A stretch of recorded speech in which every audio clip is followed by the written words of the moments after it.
বিশ্ববিদ্যালয়ের প্রথম দিনেই দেখা হয়েছিল অভ্র আর নিহারিকার। ক্লাসের প্রথম সারিতে বসা মেয়েটার চুলের ওপর রোদ ঝিকিমিকি করছিল, আর অভ্র মুগ্ধ হয়ে তাকিয়েছিল। নিহারিকার খেয়াল ছিল না সে আপন মনে ক্লাস নোট নিচ্ছিল। ধীরে ধীরে দুজনের বন্ধুত্ব গা হল। অভ্র বুঝতে পারছিল এই অনুভূতিটা বন্ধুত্বের চেয়েও বেশি কিছু। কিন্তু নিহারিকা, সে কখনোই কোনো ইঙ্গিত দেয়নি।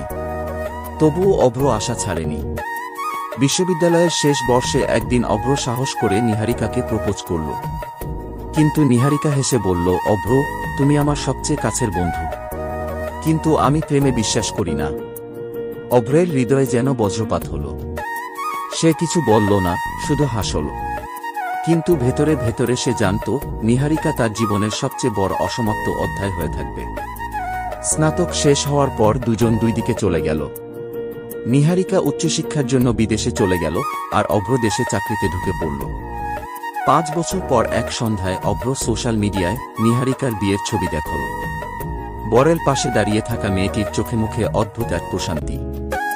অভ্র ছবিটা কিছুক্ষণ দেখল, তারপর মোবাইলটা রেখে জানালার বাইরে তাকাল। বৃষ্টি পড়ছিল, আর তার মনে হচ্ছিল এই বৃষ্টির জল কখনোই মাটিতে মিশবে না, তার ভালোবাসার মতোই অসমাপ্ত থেকে যাবে।